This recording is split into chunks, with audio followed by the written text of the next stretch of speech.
Hello, everybody, and welcome to the pilot first episode of a very special guest, the hopefully weekly podcast where we talk to someone brand new every single week.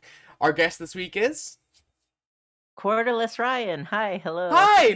Nice to meet you! Yes, nice to meet you. I Ah! met you just like 10 minutes ago. I know, right? Kind of funny how that works. Internet is a magical, strange place. I have spent most of my life on this place, and it is a unique time every single place I My go to. condolences.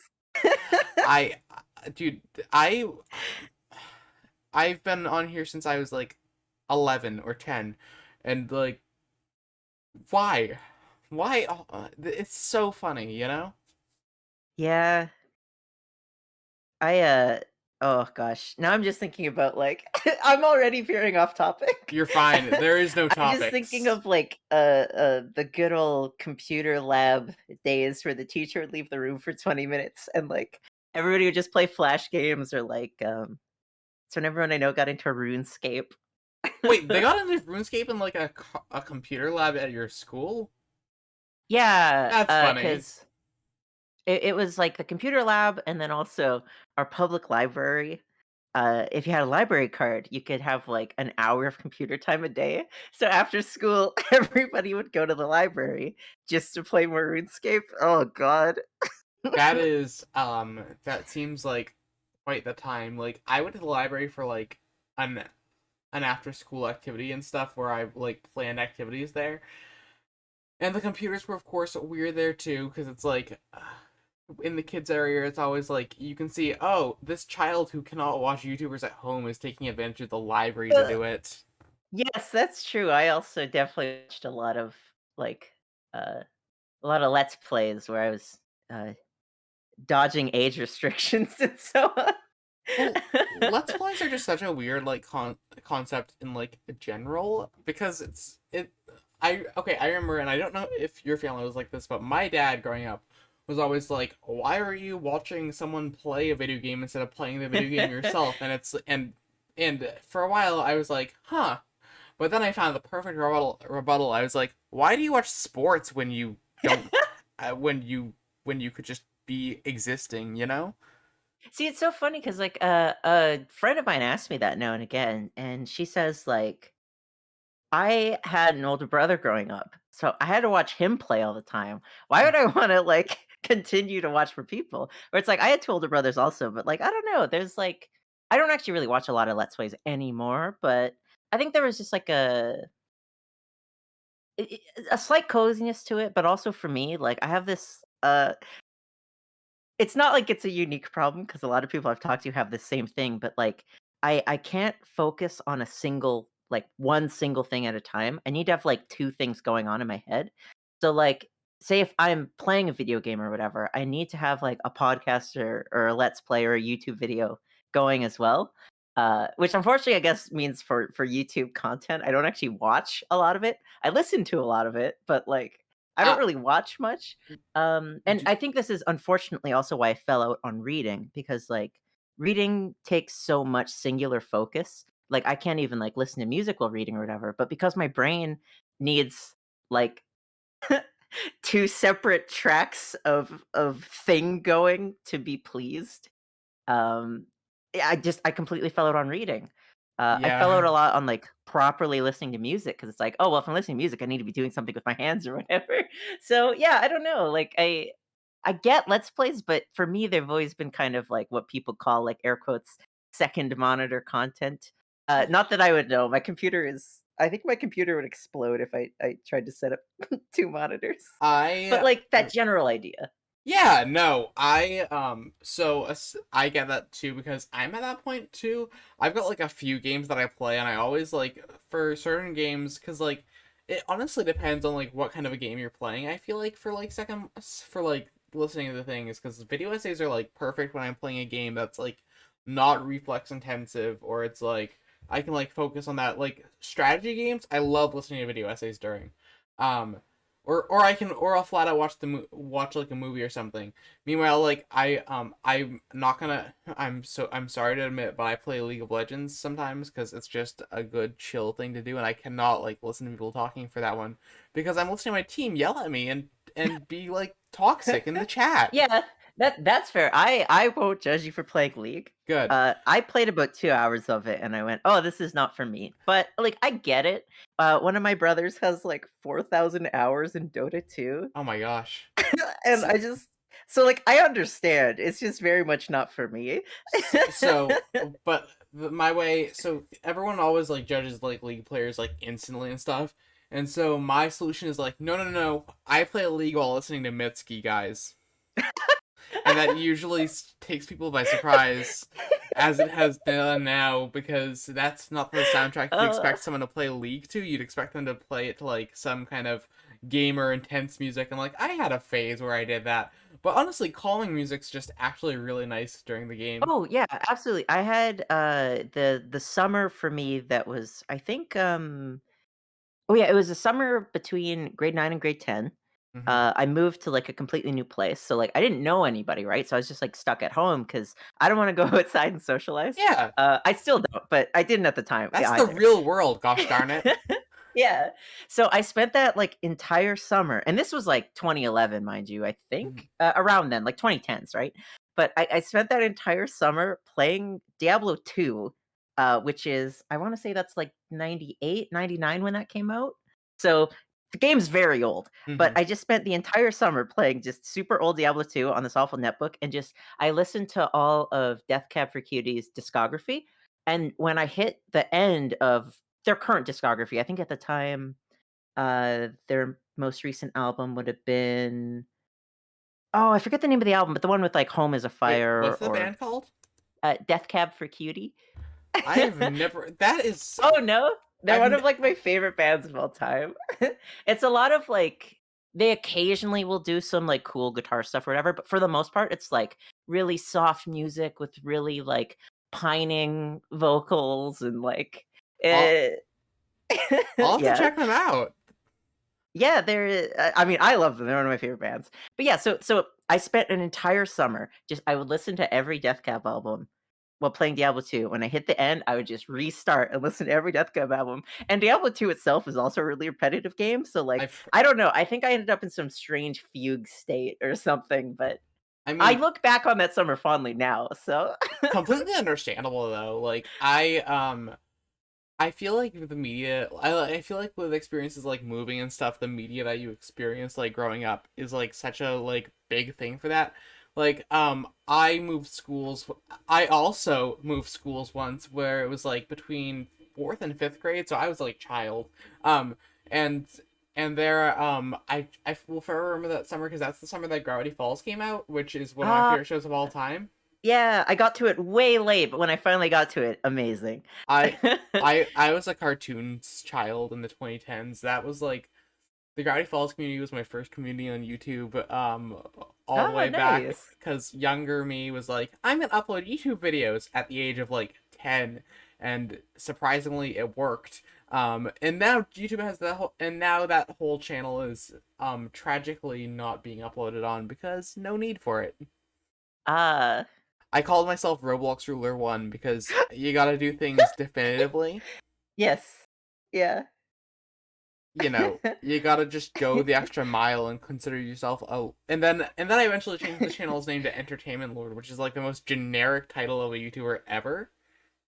Yeah, a little bit. It's like it's not, like, cringy generic, though, as much as cringe is a completely overplayed word and concept, like Oh, I think specifically when you're looking back at your younger self, I think that is where the idea of cringing is most applicable. yeah. Like, stuff that when you're lying in bed at night, you just all of a sudden your eyes shoot open and you grip the sheets, you're just like, "Why? Why am I like this?" Um and the fun thing about YouTubing from such a young age is you have a nice log of who you were back then just to haunt you forever, you know? Like a lot of people can be Yeah. like just they see the photos themselves or be like, "Oh, my friend said this." No, no, no, no. I have the visual evidence of how cringy I was.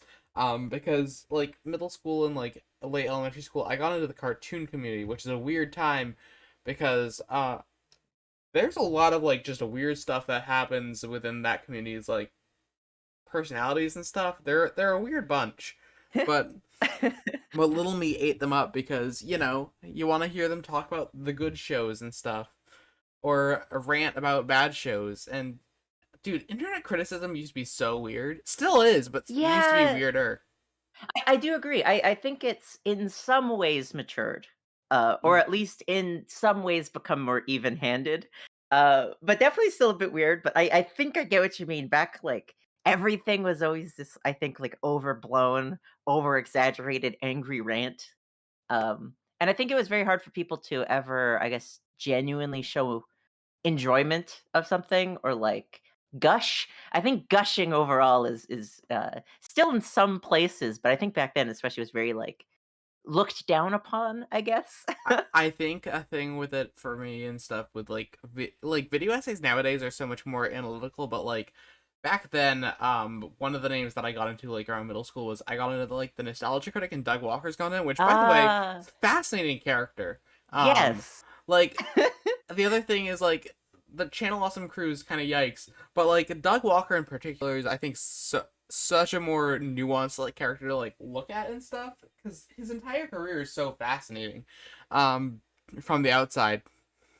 I okay, so I never got into Channel Awesome or Nostalgia Critic or anything like that. I never really watched any of their stuff. In fact, I never watched any of their stuff. Good for you. Until literally like this year, within the past couple months, one of my coworkers was kind of like in one of those, nostalgic moods and like threw on it was an incredibly quiet night. So he like threw on this like old nostalgia critic video. I'm just watching it. And I'm like, I've never seen one of these, but somehow this is exactly what I expected. However, so the thing though, so I never got to Channel Awesome. I never got to like Doug Walker's content or like really any of the adjacent stuff.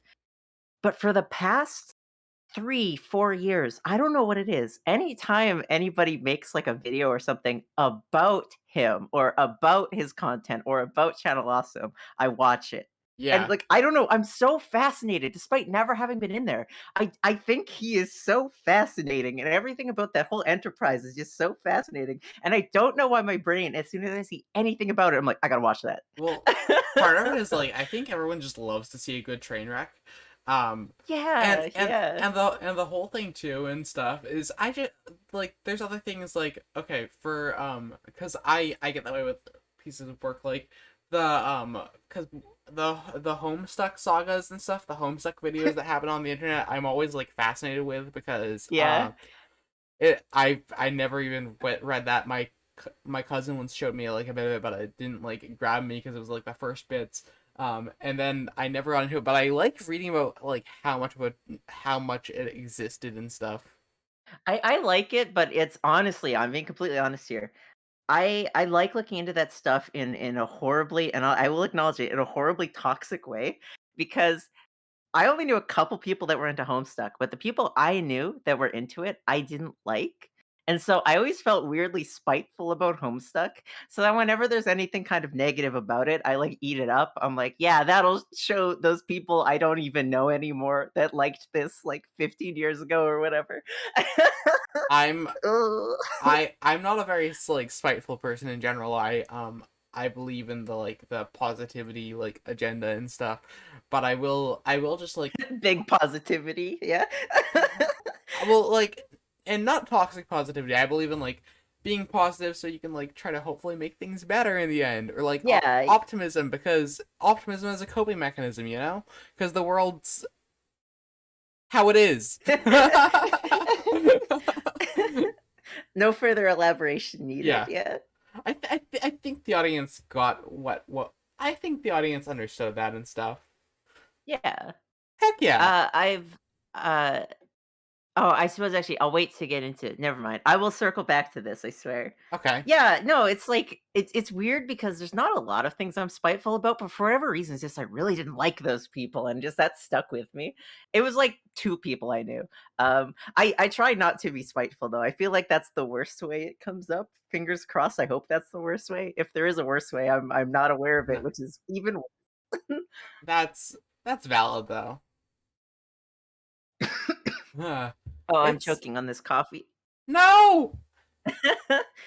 In our first episode, Ryan dies by caffeine. Oh, it'll be very exciting. I realized as well, instantly went on multiple tangents. I never actually said kind of who I am or what I Yeah. do. Okay. Oops. Make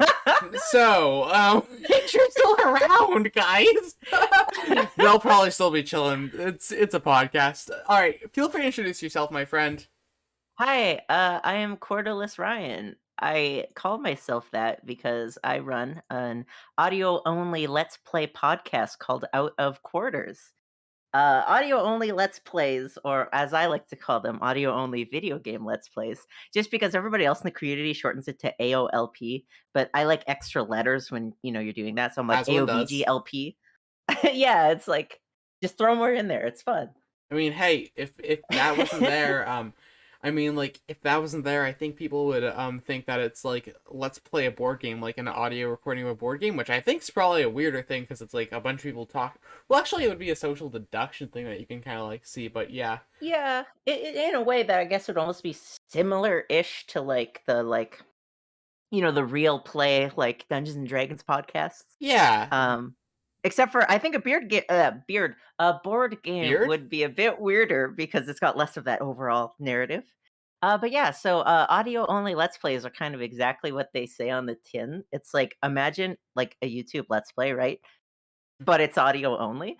Of course, that's the most simple way to put it because when you're doing something in a different medium, just by nature, aspects of it will change and shift and so on. Hmm. Um, I'll get into that. Yeah, actually, so I think that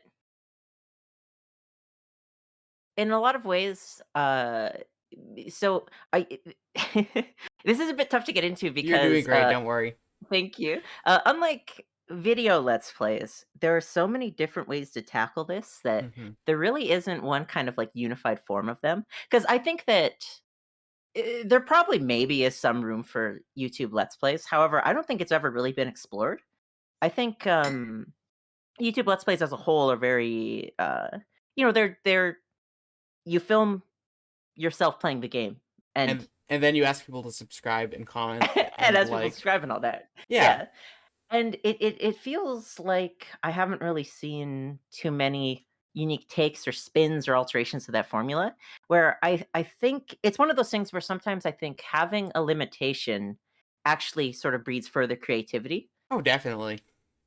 So, for some of the audio only Let's Plays, they're basically almost similar to the video style, where somebody will just like play a game and narrate as they play it. I guess that's one of the large differences is the way you speak has to be very different because sometimes you still want to give like commentary or thoughts on things, but you have to like describe what is happening. You Hmm. have to like let people know the actual events taking place on screen, and it's interesting because it then in the listener's brain, you start to picture stuff that isn't obviously exactly how it would be on a screen, Right. but it also means just that style of commentary is so different from one person to the next.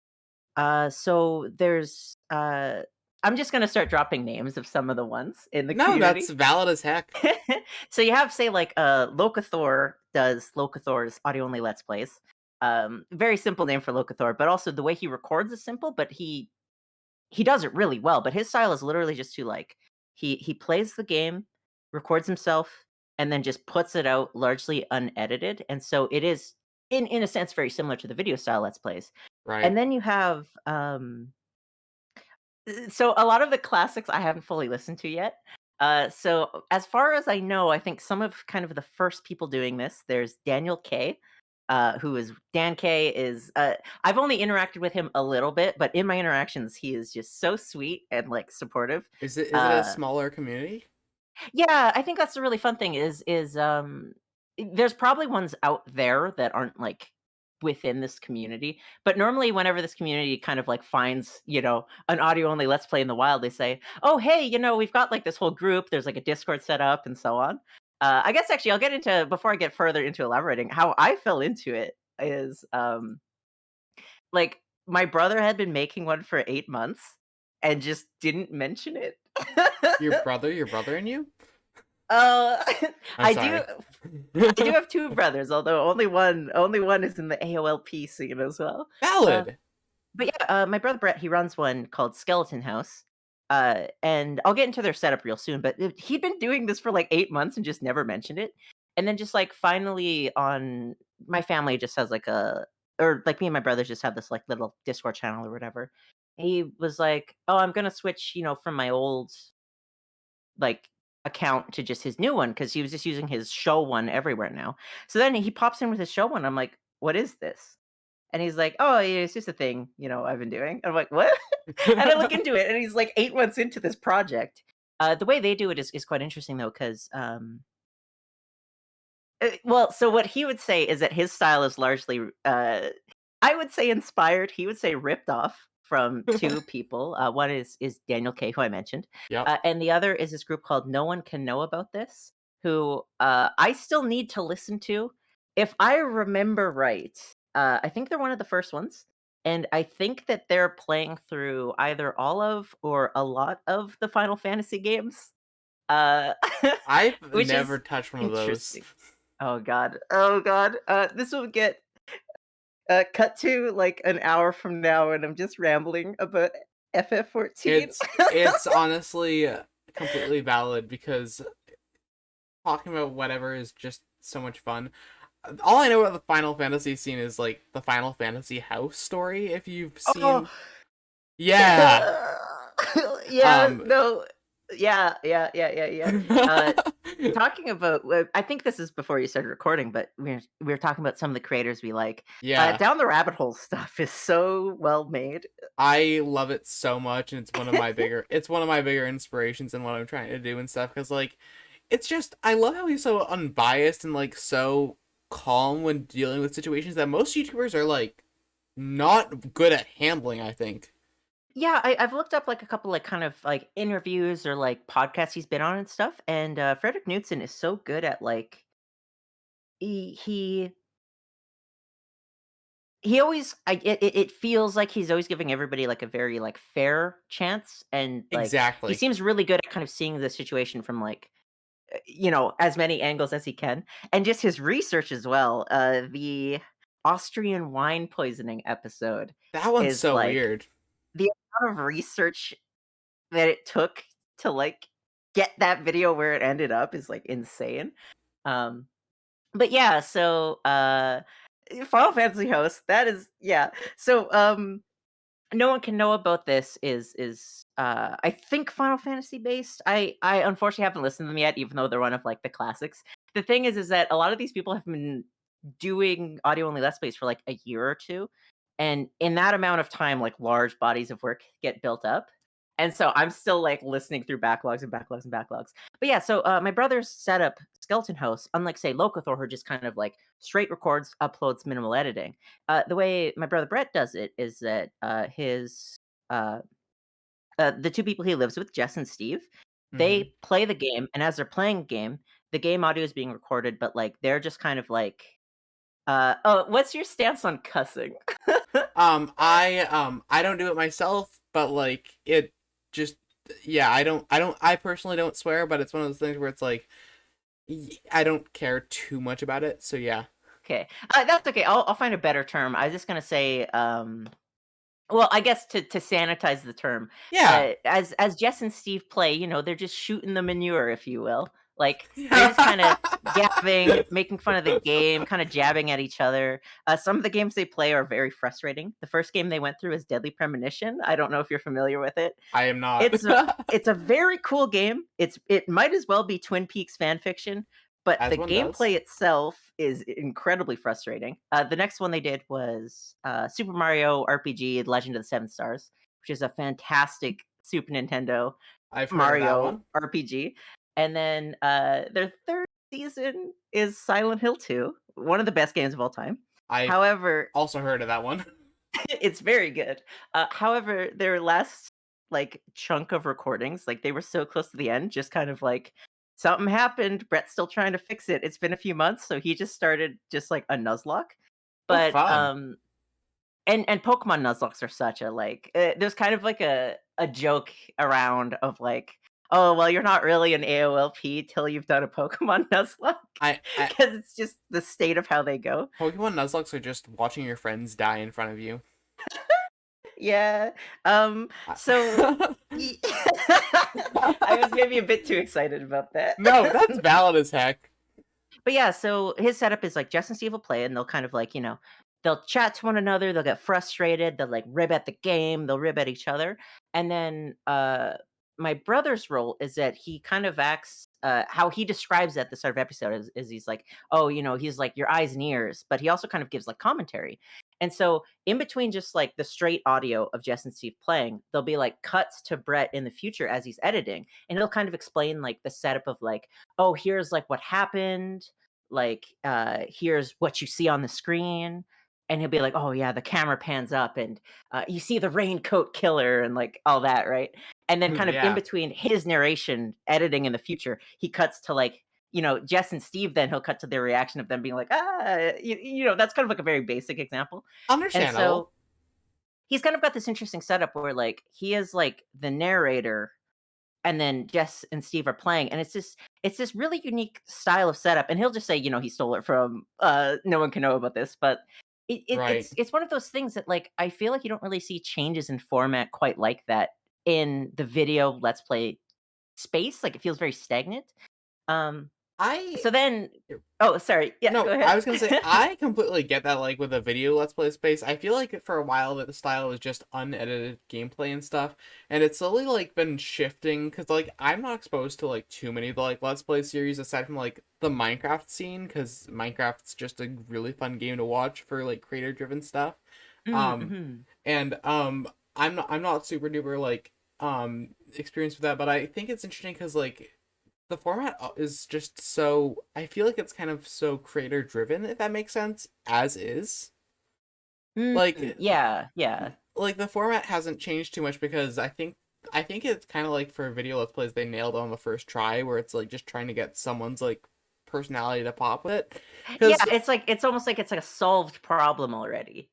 well so, right. Well, so with let's plays I feel so and I don't know much about let's plays, but I feel like that there's two kinds of people who watch let's plays. People who watch them for the game, also known as kids who couldn't buy the game or convince their parents to. So they just Yeah. decided to watch someone do it. And then there's those who watch it just for the content creator themselves, because I feel like a lot of the content creators have just such popping personalities. Yeah, I think as well, like even I think even really like small scale creators, like your first fans, the first people following you, even, if it's only 10 people or whatever, those are often the people that are like they're there for you, not for the Yeah. content. Because I'm very small, but like I definitely feel that way about a lot of my listeners. Of it's like, yeah, I try to like pick what I'm playing and make sure it's something interesting, but it's like I feel like they'll show up for me, which is like I hope that doesn't come across as narcissistic because No, it's like it I doesn't. I cherish these people. And also the truth is in the AOLP scene, this is one of the nice things about kind of like starting one up, Hmm. is that the people that make them love them. That's And so awesome. although it's not a huge audience, you have a baked in audience because when you go, "Hey, I'm making one too," all the other people making them go, "Oh, sweet. I'll That's check that out." well, so that's the thing too, where it's like smaller communities, because like I've also been part of like some of the smaller communities online, and it's always interesting with those situations. Like I was part of a thing for a while called the slideshow commentary community, and so the interesting thing, which is basically that, but like basically like the commentary thing, but it's like breaking down a video and analyzing the problems with each individual one. I probably didn't explain it the best, but that's how we're going about it. Yep.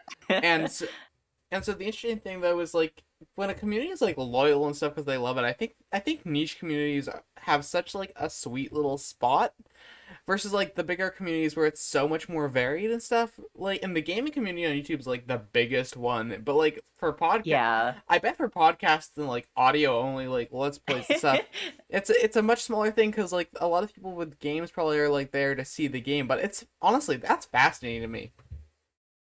Yeah, it's a really niche, kinda, like, lovely place. If you want a link to the Discord, I have one somewhere I can I I might eventually just visit that to check it out. I like meeting new people, so yeah. So, yeah, I guess okay, so But another cool thing about it is that it feels oftentimes, people get inspired by other things and all that. Like I say, my brother describes it as ripping off. Like he'll say, "Oh, I ripped off Dan K, and no one can know about this." But the truth is that his setup is different from theirs by having the two players be like, because no one can know about this. As far as I know, it's kind of similar of like the two play, and then those two also give commentary and like editing after the fact.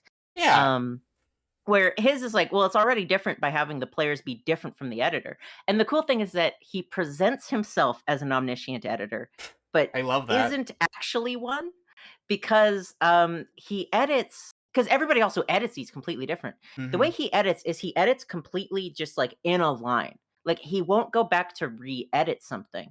And so like as he's listening, he's also say watching like their video footage or stuff like that, right?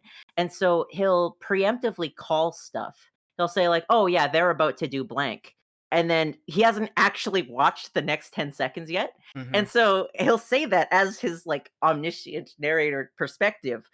And then it continues on and it's not what they do. And he says, "Okay, no, sorry, I was wrong about that." And like goes into a whole other thing with it. And That's so it's funny. almost like in a weird way, he doesn't go off on tangents like this, but in a weird way, it almost kind of reminds me of like the Lemony Snicket stuff in like Dude, series of unfortunate I events. I love those books so much as a child, and Yeah. also the movie's really really good, and the show's great too.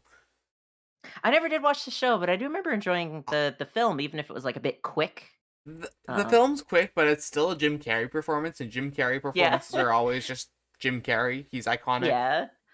Um, Um, but honestly, it's kind of like there's like a caster in the room for it, because for like a sportscaster in the it's that's yeah, it's similar to a sportscaster. Yeah, that's that's a really good way to put it. yeah, no, I think that's actually like really funny though, because like a lot of commentary just happens like live with it, and yeah. Yeah. So similar to like how a lot of these will almost build on each other or like adapt sort of what others are doing. When I got around to making one, my brother's was kind of the one I listened to most, and I really liked that setup. I was almost more used to that setup than say like the just kind of straight shot style ones. Right. And so for out of oh gosh, how do I guess before I get into my editing style for out of quarters, I should say out of quarters. So I feel like a lot of the audio only let's plays kind of have like a niche or like a gimmick or like something specific about them. Like Hmm. for my brother, I would say it is fairly unique that the narrator air quotes is different from the players. One of my Yeah. absolute favorites. I have to gush about them. I can't remember if I put their name down. Oh no, I didn't. I just said my faves. So first encounter podcast. Chris and Hanny. Mwah, I love you both so much. I imagine Chris will actually probably listen to this. Oh yay! So hello, Chris. Hello, Hanny. Maybe I don't know. Hello, people who exist.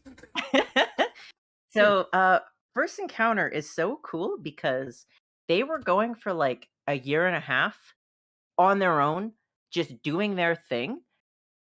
Kind Hmm. of like it's like they were evolving completely on their own without knowing about this community and without this community knowing about them. And it was only about like a year and a half, I think, maybe a year and a half into the project that like somebody sort of in this like AOLP community like just kind of found them just looking for new podcasts and was like, "Oh, hey, you guys are doing an AOLP." And they're like, "What?"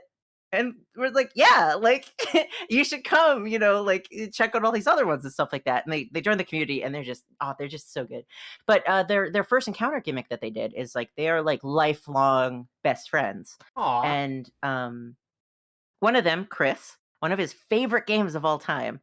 I knew it would come back to Final Fantasy. One of his favorite games of all time is Final Fantasy VII, which makes sense. It's a very incredible game. It's not Yeah. my favorite Final Fantasy. I'm sorry, Chris. It's not actually even top 3 for me, but it's probably top 5, at the very least top 10. I mean, yeah. It all comes back to Final Fantasy, by the way. Um, every single All topic. roads lead to Final Fantasy. Um, yes. But yeah, so they're lifelong best friends. But Chris has just always loved Final Fantasy VII. It's his favorite game of all time. Hanny just has never played it, despite being friends with Chris forever. And so they have this setup where finally it was like, the only way Hanny was gonna experience this game was kind of if they made, like, a project out of it, because they 'cause they're very creative dudes, and they're, like, very into making stuff, and so kind of, like, making this a project was sort of the best way almost to, like, see it to completion type thing.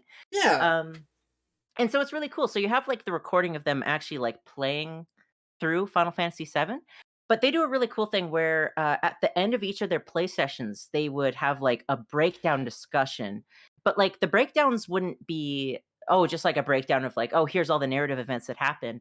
It's like, their breakdowns often really much, they focus a lot on, like, the character development, and it's like, I don't know, it's just they really focus on a lot of, like, the emotions or, like, the writing and stuff like that, and so, I Hmm. don't know, it's really nice to have them have this, like, proper breakdown of these characters and stuff like that, and, especially, like, it's an appreciation. I played Final Fantasy VII as a very young kid, and a lot of stuff went over my head, so to Right. kinda see this, like, this guy who's experiencing it for the first time as an adult who has, like, experienced a lot of various media and stuff like that, be able to actually kind of see, like, little bits of foreshadowing or, like, really kind of break down, like, "Oh, like, hey, this bit," like, it kind of gave me a Hmm. new appreciation for this game. Um, so their playthrough of Final Fantasy VII just, oh, it's so good. I love the First Encounter boys.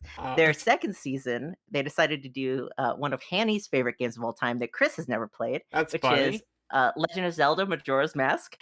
Very different vibe, still fantastic. That's see, I well, so it's honestly that's gotta be such a good time because like no one gets to play like all the games that get recommended, and honestly, making things a project is such a good way to like be inspired to do it. Yes. Oh, that's the perfect segue back to the thing I keep getting distracted on. Yes. Yes. Okay. So out of quarters. My initial thought for out of quarters was actually my initial first ever thought was like from, I don't know, a year or two ago. Because I was thinking, like, oh, I've always kind of wanted to do Let's Play stuff. And As one so, does. yes, yeah, absolutely. I think that crosses into the head of anyone that plays video games for an amount of time. Oh, Like, s- okay. I gotta ask though, like, when yes. did you like start? Like, did you have a phase where you wanted to try a let's play or like wanted to do? Did you have a phase where you did let's plays before the audio only ones, or No, I always wanted to, but recording and editing always seemed like a massive hurdle that I was just, like, too scared to even approach. yeah, that's understandable. So, yeah, no, I had never actually done any before, so so I had this idea in the back of my head where I kept thinking about it again of like, "Oh, I kinda wanna do that series I had in mind." And then when I found out my brother was doing an audio only one, he's like, "Oh, just do that thing you were thinking of, but just do it in this format." So, the thing is, the whole idea of what I wanted to do slash what out of quarters is all of the games I play, I'm Hmm. playing them, uh, where, like, if I die or get, like, a game over or, like, reach a fail state, Yep. kind of whatever the fail state in the game is, that's it, I stop playing. And Oh so it's wow. like one life only type thing, right? And so it's kind of funny when I first pitched this, kind of mentioned in the AOLP Discord what my plan was, Locathor was like, "Oh, so it's almost like doing a Nuzlocke for every game." And I'm like, That's "Yeah, kind of." That's kind of the easiest way to put it. The only that's difference, of course, cool. is Nuzlockes have, like, more rules. Yeah. But the entire reason I was thinking of this is because my games backlog is only getting bigger and bigger and bigger and bigger. And Hmm. there are games I have been meaning to play for, like, over a decade that I've just never gotten around to. And so I was like, "Oh, well, this is kind of a good excuse to, like, get to those games that I've always wanted to play." So it was kind of my thought of like, "Yeah, I'll just play them until I game over, and then I'm done, I'm on to the next." I will So that's sort say of, that's gotta leave so many like loose ends though, because like so many stories you will never understand. in a sense, but it's almost making it its own story in a way. I actually Yeah, won't spoil the games I've played so far. My first season is Bastion. Are you familiar with the game? I have never heard of Bastion in my life. Well, Okay, okay, have you heard of, oh, I sorry, heard yeah, about go it when ahead. I read it, but I read the name when I was researching when I was Oh. researching your podcast ahead of time. Yeah. Oh, very funny. Alright, that's what I'm gonna say. Okay, so, my 7th episode of Bastion, Hmm. guess what I named it? What? I named it A Very Special Episode. Aw.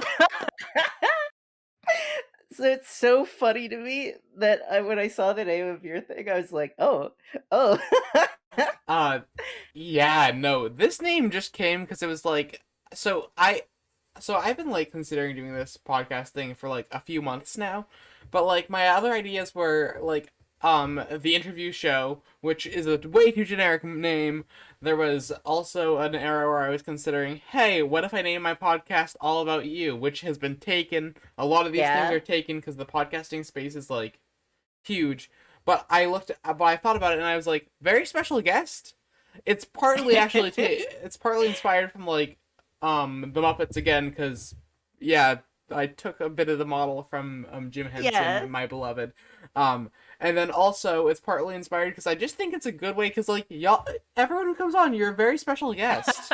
It's a wonderful name, and also names are the absolute hardest part. One hundred I had a percent. similar thing. The very first name I was thinking of was also taken because I was thinking of initially just calling it like In Another Life, Mm-hmm. and kind of that was going to be my framing of like each time I play one of these games, like oh, it's like this is my life in blank, because it would go until I game over or die or whatever. Yeah, Um, but that was just taken, and it was taken by like a podcast that hadn't been updated for I don't know 6 months or a year or something like that. But I was yeah, still like, oh, I don't know. And then Out of Quarters came to me, and I was like, oh, like that I love that specifically because name. it's like a video game thing. That's Yeah, perfect. You're playing at the arcade and you're out of quarters, but you've got your oof. one play left. Is kind of the like I love the that the so idea. much. It's a dude, naming things that was like so hard. And like young and like this is for me because like I love to write and stuff a lot of the time too. And when you're growing up writing and stuff, it's always like, okay, what do I name this character? And so I've got like I usually came up with some of them. But names are the weirdest thing in the entire world because it's like, how are you going to represent the whole idea of something in one simple thing? Because it's not a summary, because a summary is long, and if you go Yeah. too long, how are people going to remember it? But like, yeah, no, Out of Quarters is such a cool name though. Oh, thank you, thank you. I really like it by pure happenstance as well. My brother in his house happened to have this like defunct arcade machine that somebody else he lived with is like repairing, and so he was able to get me this perfect quarter drop noise. Funny enough, though, the noise ended because he recorded just like 4 minutes of him plunking a quarter into this defunct arcade machine. And what's funny is the first time he did it, he didn't have the coin bank in yet. So the quarter just kind of bounced around the innards. And then after he put the coin bank in, however, like, like Foley work, sometimes the real thing doesn't sound like the real thing. Yeah. All the ones with the coin bank didn't sound right. The best sounding one was the one where it was actually improper coin bank not in. It just bouncing around the guts.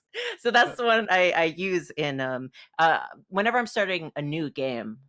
In my intro, I kind of end my intro section with that sound recording to pull back the curtain a little bit. That sound recording of the quarter being plunked in. So Um, I gotta ask you this though. Okay, so knowing how it's like a one life only thing, have you ever like started a game and then died like 2 minutes in? Because that sounds like it would be absolutely tragic um, in your format.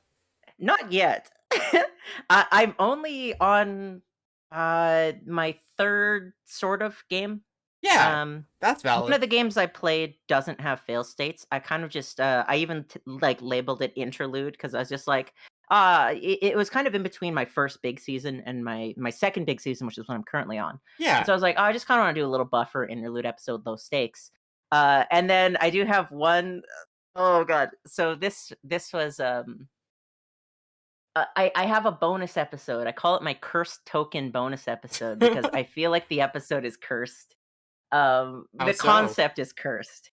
So my brother just kind of posted on that Discord I keep mentioning. He Yeah. posted a link to a game called The Quiet Man. Are you familiar with it? I've never heard of this in my life. It's a game. I'm assuming it's about a man who's quiet. Kind of. Not exactly. It's actually about a man who's deaf. Oh, fun. And so the game, apart from the first like minute or 2 minutes, have full sound that you would expect. Right. But everything past that like 2 minute point, once you're kind of like in the shoes of the main character, everything is like completely mute. And so Huh. like well, mute's not quite the right word, but like you can't hear say people's voices and stuff like that. You hear like dull muffled thuds cuz it's kind of like the game's really bad by the way. it, Oh. it was awful. It was not fun to play. But like it's what's a shame because the concept is kind of interesting. So like it's like an action game. You fight up and beat up thugs and stuff. Yeah. Um, and so like all the punches, like when you hit dudes or get hit, there's like muffled impact noises. But basically my brother just posted a link to that. It was like, I don't know, on sale for like $5 or something. And he's like, all right, who's gonna do it? Mm. I just said, if you buy it for me, I will play it for my podcast. And so yeah, that bonus episode is like it's me playing a game that has no sound. Because normally the sound helps you quite a bit. You don't have to Right. narrate as much if the sounds are kind of somewhat clear on what's happening. For Right. this, I have to literally everything that's happening, I have to like. And then also, they do one of the most frustrating things. The character can read lips, but Oh no. You they can't. don't subtitle. Yeah, and it's so bizarre because and so after you beat the game once, you can play it again with subtitles. But it means the first time through, you're watching long. Like some of the cutscenes are like 5-10 minutes The of heck? characters talking, and you can't understand them. And so you have to kind of like infer based off like their body language or like their facial expressions. And so the Right. whole episode is me saying like, "Oh yeah, he looks rather pensive. Okay, he passes over an envelope. They uh okay, they're discussing something. Oh, one of them looks shocked, and like it's such a mess. Um, Well, that's the thing when it comes to like consuming media. I feel like, okay, like we're never gonna smell, taste, or touch media, but like media is so like limited on like the visuals. It's what you see and what you hear. I think, yes, um, yeah, and taking down like, and I honestly would say it depends on the format of how something works. But usually, I'd say audio is more important than video in a lot of cases that aren't like silent or something. Um, and yeah, and absolutely. and the interesting thing. Oh my gosh, it's gotta be so weird like experiencing that as a video game. Oh my gosh. It's a shame because like the concept is cool, but the game sucks, and that makes Yeah. me dislike it even more. Because I'm like, this was kind of cool, but like you just should have executed it way different. I What's kind of funny though is I did that bonus episode in the midst of playing Bastion, yeah. and so I was gonna ask, are you familiar with Hades, the game? Yes, I am. Okay, I love Hades so It's much. I so got like cool. 130 Dude, hours or something. roguelikes are some of the most satisfying just Oh, play and chill games in the entire world. I love roguelikes. It's always nice to hear a fellow roguelike connoisseur. Well, like I love things like Slay the Spire is incredible and stuff. Oh yeah, Slay the Spire. Let me pull up my Steam. I'm gonna check how many hours I have in that. No, well, like I feel like with roguelikes, there's always just so well, like the whole thing is when runs are like so short and stuff for a game. There's so many new customizations and stuff, and it's such a creative like genre as far as like what you do as a player. It's all about like Yeah, trying to find the best ways to go about certain things. I love Slay the Spire as well. Some of my favorites though, I don't know. I'm so fond of like the kind of twin stick shooter style ones. That's So I'm into the strategy ones mainly because it's like yeah. see I Yeah, can't for me it's like Enter the Gungeon. Oh god, I love that one so I've heard much. a lot of Nuclear good things about Throne's that really one. good. Um, Um I love a lot of like strategy ones because it's like I don't have the reflexes to play any reflex game. If I was on if I did things in a let's play your style, I don't think I would ever like have many games that I actually complete. Yeah, that's fair. That's fair. Yeah, I am again, I won't spoil the first season. right. No I will worries. say that the last episode is my favorite thing I've made. That's Uh awesome. I really enjoy a lot of stuff in season 2 as well, but like the last I guess I'll get into this. Oh wait, I was going to describe Bastion a little bit. Yes. So Bastion is made by the Hades devs. It's Yep. not a roguelike though. It was actually their first game. Um Oh wow. but what's kind of cool, because so I first got Bastion probably like 2011. I think that might have been when it came out, or like close to then. So I've had it for like about a decade, and like I have played the first two levels of it like 3 or 4 times because Mm-hmm. people always tell me, "Oh yeah, Bastion's really good. Oh, it's not that long. You could probably beat it in a day if you spent the whole day on it." And I think most people beat it in about 8 hours. I like to look at time to beat, even though I play every game way longer than the time to beat projection. As one Um, does. but yeah, so like you can beat it in about 8 hours. So like that's like a good 2 or 3 sittings, or like an entire day if you want to spend a day on it. Um, Right. but you can see a lot of that initial framework that actually like eventually builds to Hades, which is their fourth title. Mm-hmm. Um, because the combat is somewhat similar, and some of the weapons as well is like, oh, I can kind of see like the skeleton of the move set that then like Zagreus has with this like specific weapon type thing. Yeah. Like you get this like rifle that shoots teeth, and you're like, oh, this feels pretty much just like that Hades weapon. But unlike Hades, rather than a roguelike that you're kind of like consistently restarting and restarting, this one is like narrative levels you go through. Similar to Hades, though, it has some of the best music I have ever heard, especially their tracks with like vocals and lyrics in that. Oh my Hmm. god, one of the songs just so. Uh, the other really really fun thing in Hades, you know how there's kind of that narrator, and although they don't like talk a whole bunch, kind of between the narrator, Zagreus, and the gods, there's a pretty good. They deliver so much of the like, the flavor and enhance the experience so much. Bastion, you can actually see the beginnings of that because Bastion has a narrator, but the cool thing is that they worked really hard on making it so like because levels really aren't that big. There's not necessarily a Hmm. lot of things you can do, but because of that, they were able to kind of predict like what players might do. And so there's like lines from the narrator that only play if you do certain things. That's Like right off the cool. bat, I get a hammer and I'm like, "Oh cool, I just got a hammer weapon." There's a bunch of like there's like, crumbled walls, a bunch of pots and urns and stuff like that. So I just start just smashing everything to kind of like get used to this move set and stuff. Yeah. And, the narrator, because I'm smashing everything, just goes, "Oh, and the kid just rages for a while." And, like, there's a lot of, like, very, like, reactive narration like that. And then the best thing is that the oh, that's a slight spoiler, I won't say that. Yeah. The narration is fantastic, though. That's Either awesome. play Bastion or listen to my audio-only Let's Play of Bastion, What a out shameless of plug. Quarters. I'm joking. This show is just a Yes? shameless plug. No, But yeah, Bastion. So I guess have you beat Hades? I have not. Have you cleared a run? I think I've like cleared like yeah, I've cleared like one area or something. I'm not very good at video games, by the way. Okay, So because the first clear I got in 'cause Hades is kind of like a lot of roguelikes, right? Like right. when you beat it the first time, you didn't actually beat it. Like you have to beat it like a bunch to properly beat it, if that makes sense. Yeah, that makes sense. Where it's like, oh, when you beat the last boss, they're like, great, do it more. So the first time you beat the last boss, the Hmm. story thing that happens just it hit me so hard. I like sobbed. I like ugly sobbed. I think too, like I'm very I think this was actually on the docket. I wanted to talk about oh gosh. Okay, I keep doubling back on myself. Yeah. Um No worries. Hades made me ugly cry. I remember the first time I beat it, I like walked out of my room and ran into one of my roommates and she just saw my face. She's like, "What's wrong?" And I was like, I just I just beat Hades." She just gave me such like a look of like, "Okay."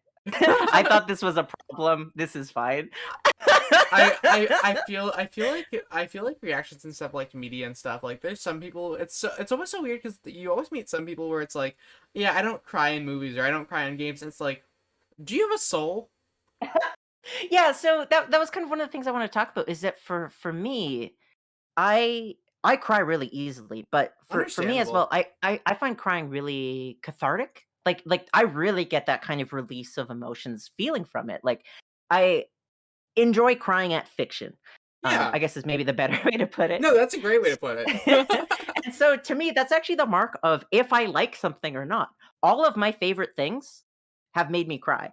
And so that's how I know if something passes that bar for me of like, oh, is this one of my favorite things? Did I cry? Yeah, probably. uh, I And so that's my measure. I get the way with like where movies for me it's like I keep a list because like I'm a movie buff by the way and stuff so I keep a letterbox and stuff and I do have like a separate list for movies that make me cry, which isn't a very long list because I don't cry too often in movies, but Oh, like my list would be way too long. but when I do it like it hits like one of the movies that I've cried in the most is I've cried. Hang on, let me see if I have the actual count of how many times. Um, I've cried so many times in Guardians of the Galaxy Volume 2 because it is, in Mm-hmm. my opinion, I don't know if you're a Marvel fan or anything, but I am, although I've very much fallen out on like any of the recent stuff, but I so am. No, that's valid. I think Guardians of the Galaxy Volume 2 is literally a contender for one of my favorite films of all time. My favorite film of all time is The Mitchells vs. the Machines that came out last year. Oh, I want to watch that for the dumbest reason. What? I mentioned one of my favorite bands, Death Cab for Cutie. Yeah. However, my absolute favorite band of all time is a not very well-known Welsh seven-piece band named Los Campesinos. And of all the places, of all the things to run into, I just come across a video that's a scene from Mitchell's Yeah. versus Machines, which I haven't watched yet. Yeah. And a Los Campesinos song is playing, and not one of their like more recent, really well produced. They're one of those bands that gets like their early stuff is like I really enjoy it, but it's rough. Yeah. Like it's admittedly like yeah, that's their first album. The movie doesn't play one of their like more current, very well produced. The singer got a lot better. They play one of the songs from their very first album, and I was just like, what? Like I never thought I'd see Los Campesinos in any film, let alone like an actually like kind of big animated one. Dude, that movie, by the way, I recommend checking out. It's literally I think it's my favorite film of all time because it's like one of the funniest ones, and like I am also a film student whose parents didn't fully understand that, so the movie's kind of just about my life. Okay, yeah. I think that's like I think it's so hard to ever be critical about somebody's like peak pinnacle favorite thing because things only end up as the peak pinnacle favorite if there is like a really Yeah. personal tie, I feel. And so it's like, how could you knock that? Like Well, it's one of those things where it's like, and I've been someone who I've had days where I was mildly more snobbish film wise when I was a younger child. Like I don't know if you ever had this way, but like when I first got into like online criticism and stuff, it was always like, oh, this critic said it was bad, so therefore it's bad. And I definitely fell into that a little bit. that's a very childish mindset that that younger me loved. But Yeah. but I think everyone's like favorite always says so much about who they are as a person and stuff too. Yeah, Like, absolutely. dude, the media that you always connect with is always just so weird. Um, but it's great in general. But wait, what were you? Oh my gosh, what were we talking about again? Oh yes, I think I was just talking about how Bastion. Well, I think the point I was wait, getting at is that no, the crying thing, right? yes, yeah, the crying thing. Sorry, Um, we I should have made the disclaimer like early into this episode too. Anyone who's watching a very special guest, I love you, but I want you to understand that this is a podcast where the topic changes every like 3 minutes, and Yeah. I love that part about it so far because it's gonna remain that way with like anyone who's on the show. I think Yeah. staying focused is so hard. Yeah, I think yeah, just there's something very cathartic to me at crying at media. And Yeah, I think now that I'm in I think what I was gonna get at is that my last episode of Bastion, I think the reason why that is my favorite thing I've made is when I was recording it, because of the game, events that were happening in the game were very heightened emotionally. hmm, But it was this effect too of like my last episode of Bastion is the 8th episode. So at that point, I've been playing the right. game for like hours and hours and hours. I was invested in the story, invested in the characters. How And long are the so episodes of your podcast, by the way? they vary between 26 minutes to like 2 hours 10. Lovely. That's quite the Yeah. range. Yes, yeah. The early ones are short. The early ones were like 26 minutes, 30 minutes. Then it kind of fell into okay, they average about an hour, and so basically the length has just slowly increased over Hey, time. that sounds like the career of like every video essayist. Yeah, pretty much. But yeah, so in my 8th episode, I'm attached to the characters, I'm attached to the story. The story has kind of been rising and rising. It's reaching Right. this like peak emotional moment. And so I'm in one sense, I am reacting to the game. I am just feeling the natural emotions I think anyone playing the game would feel. As one does. But there was this extra edge to it. So when I first had my concept for Out of Quarters, one of the things I was interested in was like, oh, I wonder if this will make me play games different. Because often when I play games, I'm very reckless. I think it's Yeah. because most games are not punishing on death, and I personally don't care if I die in a game. And Right. so I'm often, I do very aggressive strategies, like very risky plays, stuff like that. Um, and it did completely shift how I played. Like I was making a lot more defensive decisions, if you will. Like I was playing way more safe. So that was something before I had started playing, I was interested in seeing how will I play different. One thing I had never considered was how will this change how I feel? Yeah. And it turns out you have so much investment, and when you start to reach those moments where it seems like it's slipping away or it seems like you won't make it and you're like there, like you're at like the peak of the story, you can sort of see the finish line in the distance, and you're starting to trip, right? And in between the story itself being emotional, Hmm. I think, in my last episode of Bastion, I am, like, sobbing. As I'm Aw. trying to narrate, I am, like, full on, like it's it's and I think this is so that itself is, like it was cool because before that, I didn't know how necessarily cool I was with very public displays of emotion, but, like, it was when I listened back to that episode and I started to feel it again, and just listening to the episode was making me tear up again. I was like, "Oh, okay. Yeah, no, this is good. I'm so glad, I was able to, like, let it out in this way." Um, and so I think really the reason why my last episode of Bastion is my favorite is because it was very emotional in the moment, but honestly, when I go back and because I think I recorded it at this point probably, like, 5 months ago, give or take, maybe 4 months. I listened to it again, like, 2 weeks ago, which is a little narcissistic. I'll get into No, that it's as well. I did write that on the sheet. But, no. like Okay, that's not narcissistic. It's just like going back and like trying to build off of it. I think everyone needs to revisit their older work to like Yeah. feel better about to get better about their new work. I don't know about you, but like I have such an archive of every bit of writing that I did in middle school, and that's a fun Yeah. thing to go back and read because I wasn't an edgy child in any way whatsoever. I was a teacher's pet in middle school, not gonna lie. But I wrote like really edgy like story or fan fiction when I was at that age to a book series. Do you ever read the Shadow Children series or Among the Hidden? I am familiar with them, but I haven't read them. So I wrote like in sixth grade, I wrote an edgy fan fiction of that. Um, and then also younger me didn't understand how certain things worked, so I was like, "Cool, I'm gonna share this Google Doc with my story with my entire wing of 200 children in middle school." So but like not in the natural way. Like, so what I did is literally went out of my way and shared the Google document. So it's like I Oh. invited these people who I didn't know. Who, by the way, I was a theater kid, also. So like I was this theater kid who just shared my writing with a bunch of kids in a school that's like filled with like jocks and like people who are kind of like aggressively upper middle class, if you get what I mean. Yeah, Um, yeah. the vacation every week, every year. Ugh, yeah. That crowd. Um, I just think I just think it's so funny. Oh my goodness. Yeah, like I was in like drama in junior high and high school as Yeah. well. But I was like I really like acting. Yeah, I Um do too. I really like being on a stage and all that, but like I find I'm only like occasionally extroverted, but often, or at least I think I've gotten better at it, but I used to be intensely closed off. And it was very Hmm. hard for me to share personal stuff kind of ever. And so Yeah. I remember I used to have this problem where like when I would write scripts and stuff like that, I absolutely hated people reading it before it was done.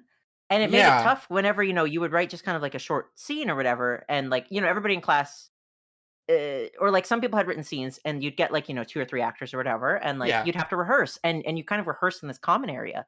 I always had to find like another room or something to rehearse in because just like I couldn't handle people looking at the unfinished version of my work. And it's so funny because I also held on to a lot of those scripts, and it's like, I don't think it's bad, but I look back and it's like I was trying really hard to be introspective without fully having the perspective to be able to do so. Um. And so it's just kind of like Hmm? very trope heavy writing, I guess, Yeah. and always very like lampshade hanging, very like almost self-referential and Were self-aware and Were you stuff. also a TV tropes child who fell in love with the Yes. encyclopedia and yes, I did too. Um. Oh my god, the first time I found TV tropes, I literally uh it was on a weekend, thank God. But the sun came up. I was like, "Oh no, it's like 6, 7 in the morning. I have 42 tabs open still." Yeah. And I'm just like, "Oh no." It's it is so lovely because like it dictated like a lot of my style at a point where it's like, and I still use it like frequently because I just think that it's not just as a good thing for like things, but it's a good site to get like people's thoughts on media and stuff that exists and stuff. It's Yeah. basically the essential, like Wikipedia like doesn't cover media well, but TV tropes is like the media Yeah. Mediapedia. Yeah, I'm calling it, Mediapedia. I'm calling it that. I think um, I don't really use it much anymore. However, right, it instilled in me something I still super highly value to this day, where they have that huge disclaimer slash talk thing where it's like a trope is not inherently bad. right. I that's one of my least favorite pieces of criticism where somebody will just call something cliche and then move on without actually properly giving it like a genuine basically because it's Chance. reminiscent of other things they've seen before. Yeah, they just don't give it a chance, and it's like, well, but like how a cliche is used is way more important than if a cliche is used. I think calling a piece of media a cliche is just the thing. Is one of those bad. It's like such an example of, like, bad faith media criticism and stuff, because like people will Yeah. disregard things just on being like, oh, this character is this thing, and like the whole thing. And I get part of the criticism because like if you see something that's cliched a lot. I think the better thing about it is the more you see a cliche, it's the harder it is to impress you with it, and that's the situation Yeah. where a lot of things just feel like it falls into this generic thing.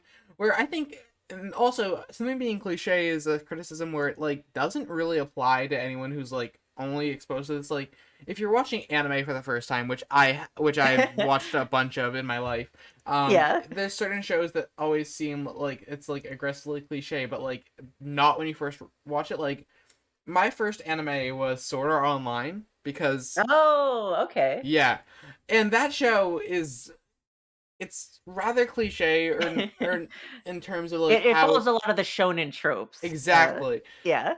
But like if it's your first show, like it was for me, it that doesn't become apparent to you, and I think that's a really interesting thing about criticism and stuff.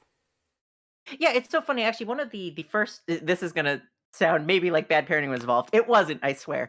One of the I first trust you. anime I ever watched was Neon Genesis Evangelion. I've never I watched was too that. young. It's adult. It's Yeah, definitely not for kids. I will say though, the family friend that kind of brought it over and me and my brothers watched, they did make me look away whenever like a ton of blood or like sexual things were happening, stuff like that. Which often yeah. like blood happens a lot. Sexual stuff not often, but still I had to look away and like cover my ears that I, one bit. Um I but yeah. a big thing about Neon Genesis Evangelion, I loved it as a kid. I didn't understand it. I didn't Right. understand its own plot, but one of the important things that when I grew older I was able to appreciate is that it deconstructs a lot of the standard tropes of mecha fiction. Hmm. It was my first piece of mecha fiction though, and so Right. to me it was almost like the trope setter, even though it's a deconstruction. It's like if you've never were read a superhero comic, but you Right. start with Watchmen. It's kind of like an interesting starting point. That's so understandable. Um, okay, so trying to think about it again on that front. Is okay. Like when you're watching like shows and stuff, though, I always feel like it just gives you such like a unique experience when it's your first time. Also, Yeah, it's so weird because like with anime, I feel like everyone got into anime when they were too young for it because like it was that middle school. yeah, It's that's true. too cool. The funny thing is like my first anime that I fell in love with was like Death Note though, and I watched that. Oh, I've got such a love for it. Also, the best adaptation was the musical because the musical is a masterpiece. Um, yeah. huh? I have such a fondness for Death Note because I've been watching like anime for a lot of my life, Yeah. so it was not one of my first shows. But I remember though because I don't actually know where you live. I'm Canadian. I don't know about you.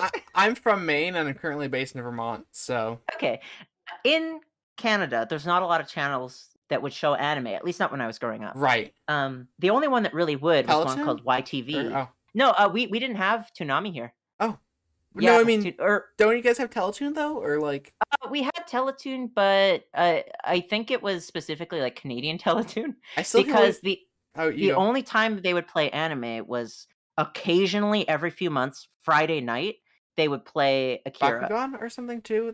I know that they did that or something a lot. I don't know. Sorry. Oh, I guess actually, yeah, they did play a bit of, I think, Bakugan and I think Yu-Gi-Oh! A lot of like the kid-centric Yeah. ones. But like YTV, Friday nights on YTV was the only time that they would play like the more less aimed at kids. So that was my first exposure to Gundam with Gundam Seed, which is funny because since Gundam Seed was my first Gundam, I'm like, oh, I love Gundam Seed. But when I step back and view it objectively, I'm like, that's probably the worst Gundam series I've seen. But kind of like you were saying, because it was my first one, I was like, oh, this is amazing. Right. But Death Note, right? Sorry, just my Yes. Death Note point.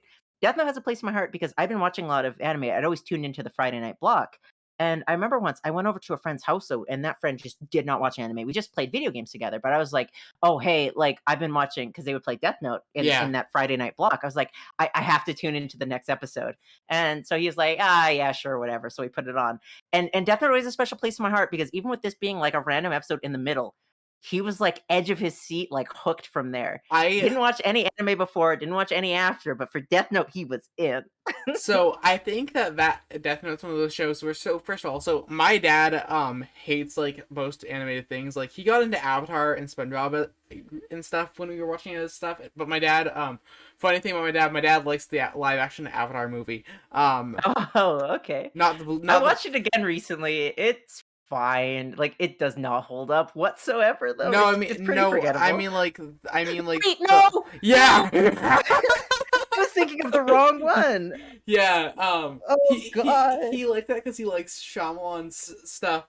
My dad's Is he okay? He's fine. Don't worry. He's Okay. he's We all have different tastes. He's just 50. Don't worry. Yes. But so one of the things with it. So my dad thinks that Death Note is a kids show, and that's the funniest thing to me because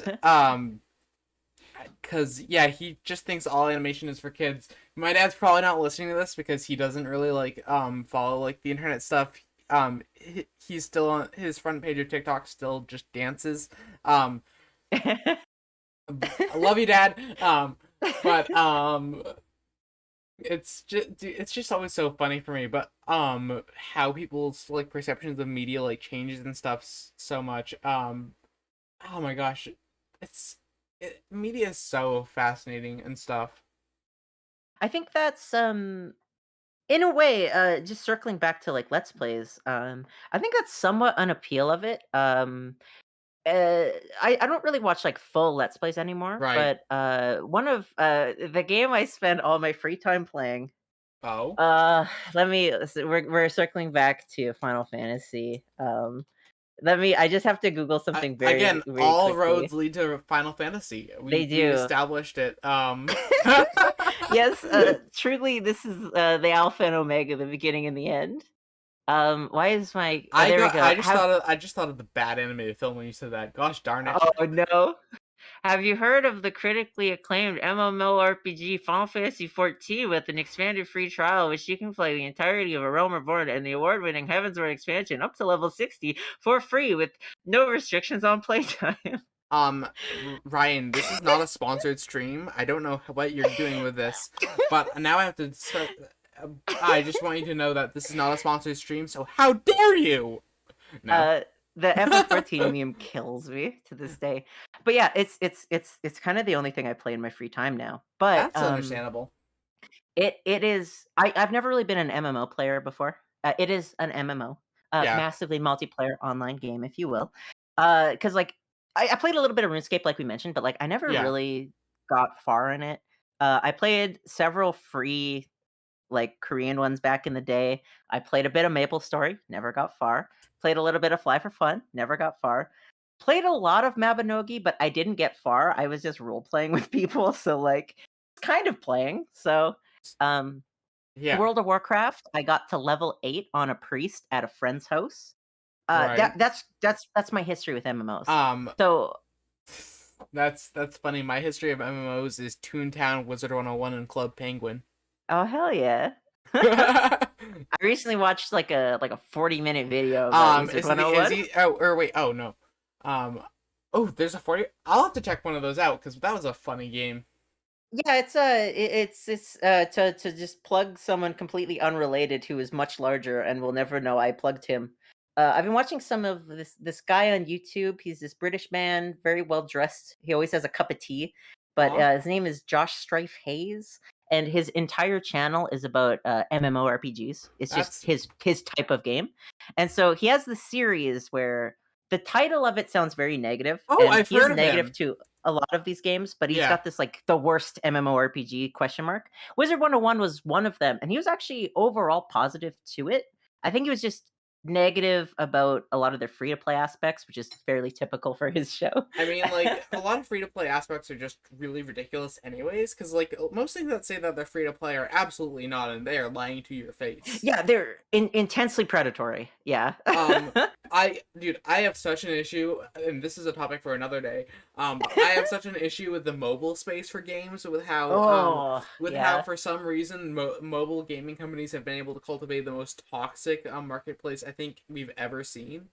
Yeah. With their games and their practices, where like even the ones that are like better, like one game the only mobile game that I played for a significant amount of time is like BitLife because I love life simulator stuff, and like that one's toxic. Okay, but going back to what you were saying.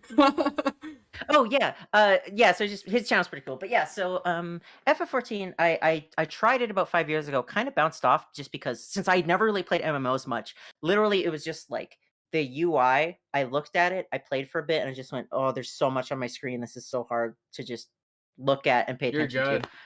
So I finally came back to it, um, and I think why this one sticks, and kind of why I want to talk about it, and part Mm-hmm. of why I think I've been playing it so much is that it's and this is what everyone says about it, but it's very true. It's a lot more of, an RPG before it's an MMO, if that makes sense. Like, it is Yeah, so intensely focused on its story and its storytelling, and the story and the writing is some of the best I have seen. Not even just I have seen in video games. This genuinely is just some of my favorite writing I have ever that's seen. awesome. Some of my favorite character work, some of the most just, like, I have been so intensely emotional because of this game. Like I have sobbed and cried out of like sadness and anger and Mm-hmm. joy. Like the game is amazing. Like it'll run your heart through a meat grinder, but then put it back together again. Like, but what I was kind of getting at is just like I can't remember what you said. I'm gonna have to listen back to this once it's out. You said Yeah. something that made me think. Yeah, I think a big thing about Let's Plays, and you actually mentioned this, I think, like an hour ago or whatever. But people come for the personality in a lot of ways. But Yeah. I think in another thing, it's just how people experience things. Is people experience things very different. Like two people can play the same game, and Got completely the different way reactions. yeah, like their reactions or like the way the game comes across or the way they come across can be so incredibly different. And so there are some like huge plot moments in FF14. And so I find myself I don't really watch like full length let's plays anymore.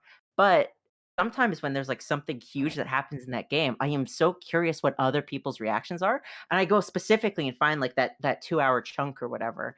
And so there's one section, it's the final the way FF14 was set up is it's like they kind of have their base game, and then they average about kind of like 5 big patches in between each kind of like, say, expansion to the Yeah. next. And so it's Mm-hmm. like base game, 5 big patches, the first expansion, 5 big patches, the second expansion, kind of roughly how they do it. Um, but the, patches, to somebody not familiar with this space, a patch just kind of sounds like a relatively small thing or like it's focused on, um fixes and stuff like that where like these patches are actually like large chunks of story quest, and often kind of like the first 3 of these 5 will be wrapping up whatever that like base story or whatever the expansion was about, and then the next 2 are kind of setting the stage for what the next expansion is going to be. And so it's specifically the end of the first chunk of patches before that first expansion, Heavensward. And by the Yeah. way, everything I'm talking about is in that free trial I mentioned, because the free trial is the This is base game and the first expansion. do you like work for them or something and you just like infiltrated the podcast I to be just want like more people to play. Square If Enix you has infiltrated the podcast and I don't know how I feel about that. I just want more people to play. If you do play, hey, you should go to the Aether data center. And if it's not congested still, the Fairy server. That's where I play. I promise I'll play with you. I play this game so much. I will be online. I might genuinely have to check that out at some point. Then I love it. I love discovering new things and stuff. So, But I yeah, so continue. the end of those patches, like the very last 2 hours before you reach the Heavensward content, there's literally you talk to a character, and the character's like, "Oh, I'll show you into the area," right? Right. And then before you click yes to like go to this area with this person, a warning literally pops up, and the game says, "Hey, there's about to be a ton of cutscenes. Please make sure you have set aside adequate viewing time to watch these in their entirety." And so then a huge story like unfolds over the course of like an hour of cutscenes. Oh my And you're like, gosh. oh my god, right? So then you progress a little bit more, you do like a tiny little bit, and then you reach another character and you talk to them, and then the game goes, "Hey, there's about to be a bunch of cutscenes." So they decided to Please make just put. sure. So they just decided to put a theatrical film within an MMO. That's funny. Pretty much. Yeah, like some people have described it as like it's like a full episode of a TV show basically at the end of this. But That's the thing cool. is like they have set up so many pieces because like it's incredibly long. Most RPGs are long, but it being an MMO kind of makes it longer as well. But like Yeah. because of that, it is such a slow burn. I will warn anybody that gets into it. It is my favorite game currently. It's some of the best writing I've ever seen, but it is a slow burn. People will tell you, and they're incorrect. And this actually isn't everybody. A lot of the old guard, a lot of people have been playing it for a very long time. Yeah. They'll tell you, "Oh, A Realm Reborn, that's the base game. Oh, A Realm Reborn's awful. Like, I don't know, maybe even just think about skipping it or whatever." These people are just blinded because the game got better over time, right? So, like, Yeah. each expansion, there's like slight debate on the second expansion. I love it. I love it more than the first. But point is, the game gets better over time. Their writing and storytelling gets kind of more uh, I don't know the right word for it, but part of the thing is it Exquisite. also yeah, and like it builds on itself really well. And so honestly, and I've talked to some of these people, I can tell this is exactly what's happening. They are blinded by how good the later stuff is Hmm. that they think in comparison the first stuff seems like, "Oh, that's just so old. It's not as good." And it's like the later stuff doesn't hit as hard as it's supposed to unless you do go through that slower portion because the writing at the start isn't bad, it's just slow, and it's because they're doing Hmm. all the world building. They have to make sure you understand the setting. They have to establish these characters and how they initially are, because all of the characters you spend time with will have their proper character arcs and their growth and all that. So it's like they really take a long time. And I've played through it twice. So this is why I say it's not bad, because there's so many games I've never beat. I liked Yeah. Realm Reborn enough to beat it twice, and it's like 5 times longer than a lot of other games I have liked and not beat. So I'm like, clearly it's doing something special. And I think that to me is just I value that world building so much. Part of like this actually isn't really related to say writing, but like for the Yeah. world building and stuff like that, it is so I play a lot of tabletop games, Oh, like Dungeons same. and Dragons, D&D's fun. Pathfinder. Yeah, D&D is great. I play a lot of games like that. But one of my issues is very rarely will you get a lot of information on like proper setting, lore appropriate naming schemes, Hmm. which I think not only really help guide me because as we said before, names are incredibly hard, Oh but yeah. also like I think when you understand the naming scheme of a group of people, that's actually a really great way to sort of define them better. Like it will tell you something about that culture, like about that Yeah. society. When I almost apologies, swear almost slipped out in my excitement. You're good. One of my favorite things about this game is that there are very in-depth like naming convention things you can look up for each of like the various races in the game. And so and a lot of people that play don't worry about this stuff. I ran into a guy literally named Sasuke Uchiha. That was very funny. Or like you run into people with like, joke names like, oh, Mr. Bojangles, like stuff like that, right? And so it's like it's not like you're forced to use a lore appropriate name, but for Right. somebody like me who wants to like really get immersed and like really understand stuff, it is so awesome to be able to just like, okay, I want to play a Rogadin. How are their names constructed? And that to me just shows, I think, a lot of like the care that they put into their world building and all that. And all of that stuff does build to such great heights. It's just that they spend a lot of time setting these pieces up. But Right. I recommend it. I recommend this game so much. See, It was bound to happen. I have to talk about FF14. I'm contractually obligated. it's fine. We understand that you're a plant from Square Enix. It's completely understandable. See, a thing for me with like worlds and stuff is, I honestly, world building is such an impressive ability for some people to have and stuff, because like I love doing it, but like everyone who just does it, I'm so proud of them. Yeah, it's something that I've really struggled with when I was I was even running something that should theoretically have been easy. I ran very briefly because I had some teeth issues, and then like the drugs a dentist gave me just like knocked me out for a while. So I ended We up postponing the game. Then the game we fell apart. we But we do love that we do love some gas.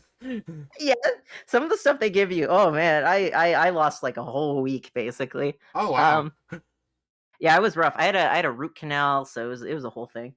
Yeah. You're But yeah, valid. so I very briefly ran a game of Masks, which is this really cool tabletop role playing game that is Isn't it it's like sort a of very hero one? much Like a yeah, superhero one? it's the superhero one that focuses kind of specifically on that like young teen superhero kind of coming into their own, still not sure who they are type thing. So, And My Hero Academia, the tabletop game. kind of, yeah. It's cool. Your stats like aren't fixed because your stats are based off of like your internalization of how other people see you. And so like depending on things that happen, sometimes your stats like shift. It's kind of cool. That's cool. So Mask is a really cool game, but like theoretically that's easy world building. There are Mhm. so many superhero settings, and pretty much all of them, including kind of what Mask assumes, is that it's like our real world, but now add the stuff on top, change some things to make it make sense. And still, I struggled so hard with the world building. Like I am so bad at it, which is I think part of why I appreciate really good story building or sorry, world building. Yeah. It's a talent for sure. It's one I wish I had. I props to anyone who like just invests time in like building a world, and like, well, there's so many aspects that go into it. Like, when you think about it, like, it's so easy for people to set like a work in the real world because there's so much stuff that's like grounded, like, okay, we'll always know that this exists. But doing fantasy worlds is so much like weirder than doing real ones, you know? Yeah, absolutely. I think one thing I quite like is sorry again to talk about Final Fantasy. I think You're good, don't worry. one thing that works so well for me in their world building is it feels like they do their absolute best that despite it being a fantasy setting, they try to make it like feel real. Right. And so there's several things in setting that are kind of like by the general population held as truths and stuff Hmm. like that. And some of those things are just purely beliefs. Um, and the game actually does really interesting kind of like exploring the nature of a lot of those things. And it's really cool. So like some things that get kind of like established that you think is like pure fact, oh yes, this is world building, is actually like, oh well, that's actually just like the societal belief of this thing. That isn't Hmm. necessarily how this works. Yeah. And they kind of do similar thing with like similar things with plot beats later, where say like in a lot of stories, a conflict gets resolved in like one act, and then all of a sudden, say like the people of whatever nation are instantly like, "Oh yes, this has been resolved. We are all changed now." Where I think the story, without trying to spoil anything, it really goes to great lengths to show like it really takes time and can take like the healing of like very old wounds for just like the general population, just regular people, to be able to move on from something. Right. Like, I think it actually really properly shows like the scars of like large societal issues. Which again, I'm trying to be as vague as possible because I Yeah. feel like another thing about the game slash community is that they try their absolute hardest not to spoil people because I think the way everything unfolds and just experiencing it is so valued and treasured. Um, Well, with the thing with spoilers and stuff, and like, this is someone who as someone who I've like over time become less worried of spoilers, but I honestly, like, spoilers can ruin an entire piece of media depending on what the shock that people are like going for, you know? Yeah, like I am so intensely spoiler averse. I have my best experiences knowing as little as possible about stuff. That's Um, how it should. That's honestly how it should be and stuff. But unfortunately, we live in the uh, digital age, which I love. yes. But at the same time, yikes, I think that's why I don't use Twitter much because it's like Twitter will spoil anything you care about. dude. Well, okay. So this is a funny thing because I've had experiences where I was spoiled worse. In high school, so you know how like Avengers like Endgame and stuff came out. Someone literally called me on my phone with *67 like to not have their caller ID show, and just was like X character dies in this movie, and I'm like, what? Oh, it's awful. Said person's also a famous YouTuber, but we're not gonna get into that on the podcast. But hey, God, that's awful. What yeah, is kind of funny is sometimes if I do get spoiled on something, um, it will actually sometimes it ends up okay because it blinds me to like other spoilers. One of my other all-time absolute favorite games of all time is Nier. It's the first one, which when it came out in the West was just called Nier, yeah, but kind of its name that's not on the box, but it was properly known by the Western release version is Nier Gestalt, and the Japanese release is Nier Replicant. And this is the game before Nier Automata, which is the one everybody knows about. It's the android with the butt. Everybody loves it. right. But before that, there was Nier Replicant slash Gestalt. That is one of my absolute favorite games of all time. Mm-hmm. However, before I had ever played it, years before I ever played it, I got spoiled on a really huge, like, late game thing, basically. But when I was playing it, because I knew that, I was like, "Oh, okay," and, like, I saw the foreshadowing for it, and I'm like, "Oh, I really wish I wasn't spoiled on this." Right. But because I knew that one thing and I was so laser focused on it, I was missing all these other little things. And so, like, when I reach kind of, like, near the end, I get the reveal, I'm like, "Oh, yeah, I knew that." And then I get the 2 reveals that follow, and I was just completely blindsided by them because I was like, "Oh, well, okay, this is way more complex than I thought it was." Like, Also, we do have 29 minutes left. By the way, I'm gonna try to cap it at 2 hours. okay, I I actually should probably let me check real quick. or I wait. might have to run slightly sooner than that. No, that's Let fine. me I think we have one topic on like your list that we have yet to talk about, and yeah, it's the it's I'm just laughing because I think you had initially said, "Oh, it's gonna be 30 minutes, maybe an hour." I well, you're Ryan. You're so much fun to talk to. Oh, thank you. I really appreciate that. I also think that you're very fun to talk to. I Yeah, I think. I love Oh, sorry. Go ahead. I love podcasts like this because it's just fun to it's fun because like I do this by the way all the time where I just like start rambling and stuff. But Yeah. so the one thing on the list that we haven't really talked about I think yet is the V word vampires. Yes. That was just right now. I am playing. So I finished my season of Bastion. Right. I won't spoil how it ends. I'll just say it's emotional. But my Spoiler alert, Ryan cries at the end. yes. Yes, yeah. Yeah. Hello? Sorry, one second. Yeah. I'm just replying to a message. Valid. There we go. Okay. I'm just checking how much time I might have. No, you're good. We can talk about this and then we can wrap it for the day, I think. But I'm like, oh, there's a couple things I want to say. Okay. Yes, Yeah. so my second proper season that I've been editing an episode for like a while now just because it's a whole thing. You know how Yeah. editing goes. Oh, absolutely. You get too ambitious sometimes, which is Yep. absolutely what happened to me.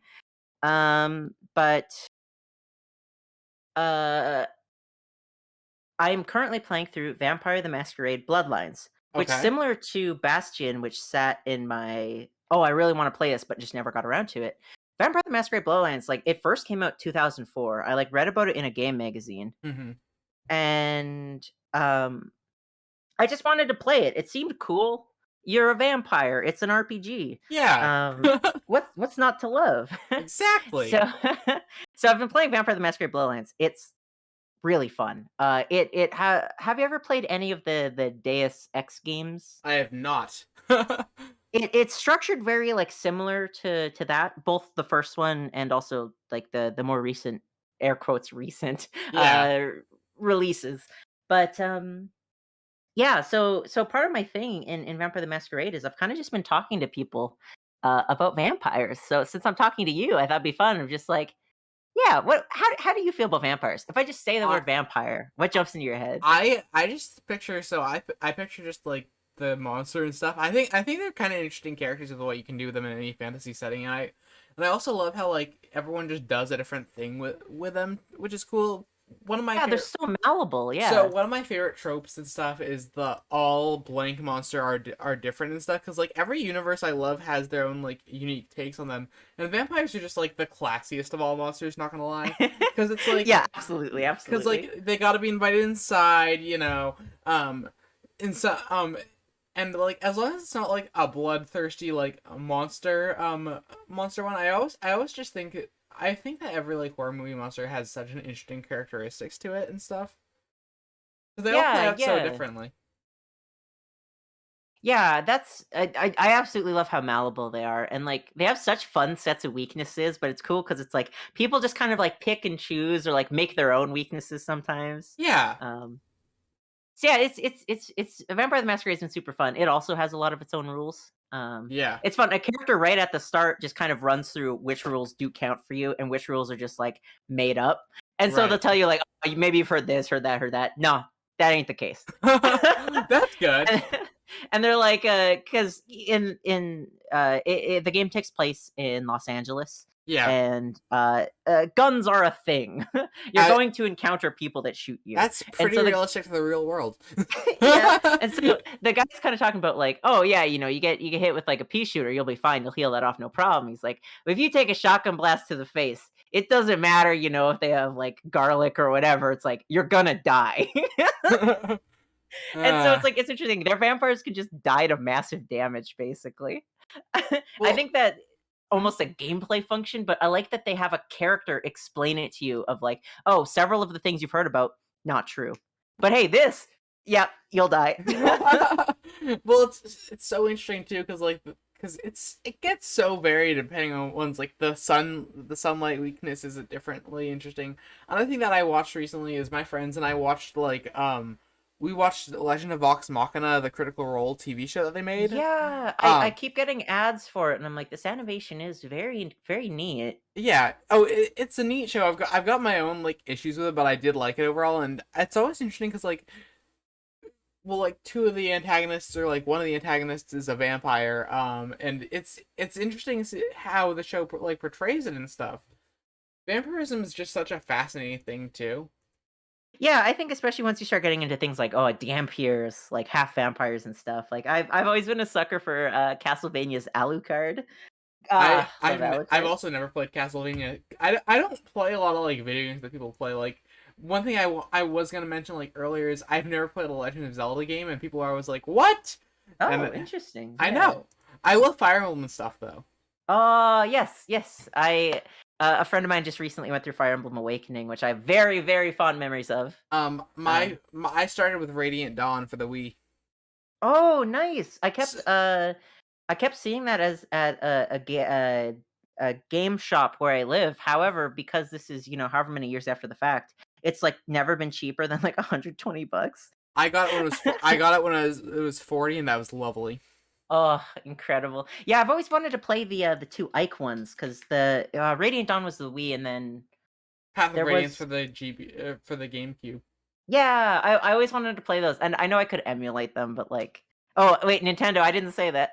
I just never gotten around to it. I've Yeah. mostly played, I think, 7, which I think was just the first one that came out in the West. I think that's the one they just called Fire Emblem, but the one with Lynn. Yeah. Um, so I played that one, Awakening, Fates, which I hate. There's very few games that I would describe that I hate. Fates is one of them. It's like Fates, Fire Emblem Fates, and Fallout 4. I I can't think of another one. I liked Fates when it was coming out. My favorite of the 3DS Fire Emblems is Echo Shadow Valentia. I've always wanted to play it, It's but the I have not perfect yet. blend of the new side of the series and the old side and stuff. And like I plot twist. I'm not the biggest Awakening fan, to be honest. That's fair. I thought the story was kind of like bland-ish Oh, by oh, comparison. what's funny is I think part of why I like Awakening so much is we were talking about tropes earlier. Yeah. Awakening is very much like anime tropes the game. Yeah, But like because of that, to me, it feels so cozy. Like it's so comfortable. And I think that's what absolutely. I appreciate. Because oh yeah, so another thing, you talked about how a lot of people use cliche as bad faith criticism. I think Right. similarly, a lot of people will use being able to predict a plot, I think in a very bad faith way. Where I'm No, like, I don't think being able to predict a plot's always bad. I don't think it's a However, bad thing either. Awakening is very much the type of thing of just like, yeah, yep, Yeah. okay, and then next this'll happen. Yeah, okay. Okay, then this is what should oh yeah, that is what happened. And it's so like, yeah, this is just it's basically Awakening is just like it's a really good but really generic shonen anime in Yeah. game form is how I see it. That's And super so I totally get understandable. that. We're Uh, like, I haven't beat it yet because I'm awful at beating games, but Three Houses I was incredibly impressed by. I Three Houses, if I beat it, might be my favorite. I just haven't gotten I around to beating it yet. dude, I played the Claude path and it's so good. Claude is is such a cool. Also, I love the permadeath aspect of the series though too. I I feel like I'm a fool because I always try to play games like how the creators intend or Right. whatever.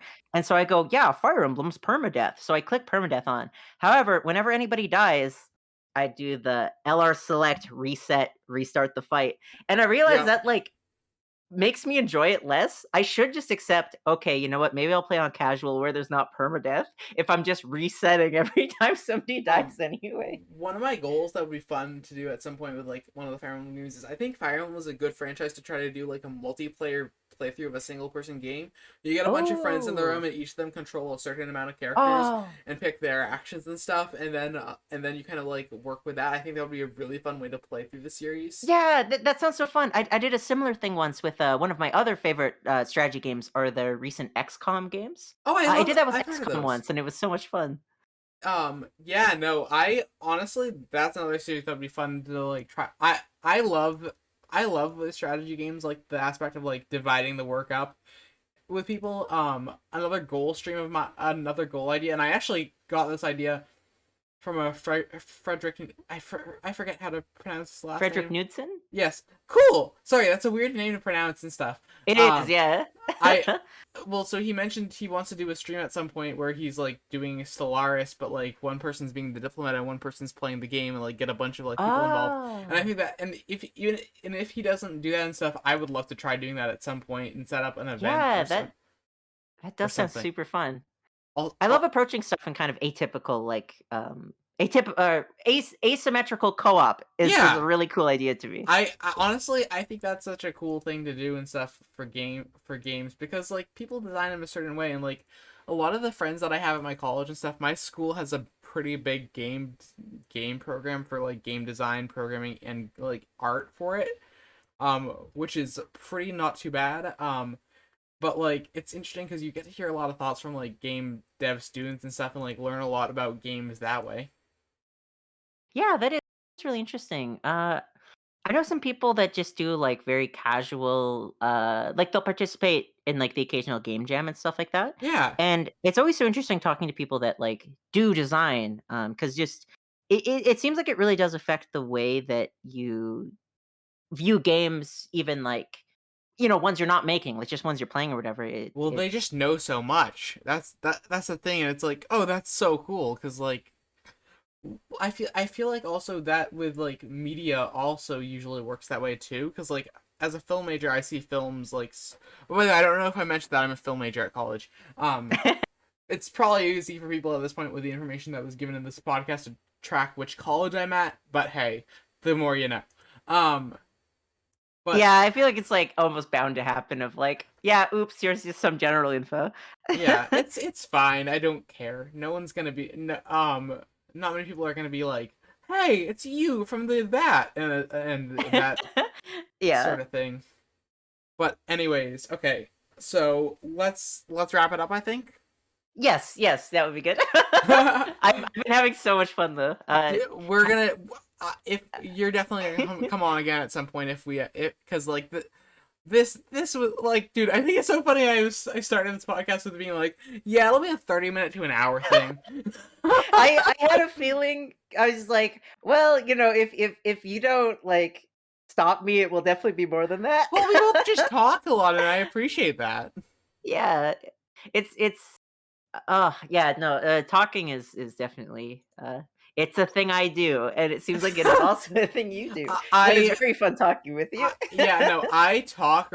I've been doing a script, and I estimated it today. I talk roughly 200 words a minute, which is insane for a human being to do. Um, yeah, though. All But right. yeah, I guess wrap up. Should I plug myself again? Yeah, no, feel free. All right, yeah. I'm Quarterless Ryan on Twitter. I have a YouTube under the same. However, the only thing on there currently was I did a live stream of like the game Ebe, which is one of those RPG Maker horror games. It was very good. I didn't finish it because I got stuck on a puzzle, but it was very good. Right. Um, I'll probably like live stream similar things. My Yeah. podcast, of course, that we've mentioned is Out of Quarters, playing Vampire the Masquerade. The next episode of that is coming out soon. I held it off because I'm actually about to put out a Patreon as well. So that'll be a thing in the future. If you do like my stuff, consider looking at that when it's out. Heck yeah. Which hopefully when this comes out, that episode will be out and Um, so on. I might Um, actually like expedite when this releases. I don't know though. So we'll figure it out. But anyways, thank you so much for coming onto the show yeah, today, and I've appreciated having you for the pilot of this. And thank you. I just in general, y'all, thank you guys for listening to this hour and 45-minute long rambling, and I hope everyone has a great day. Bye. Bye. Bye bye. I'm waiting for the 45-minute mark because it's a little spicier there, and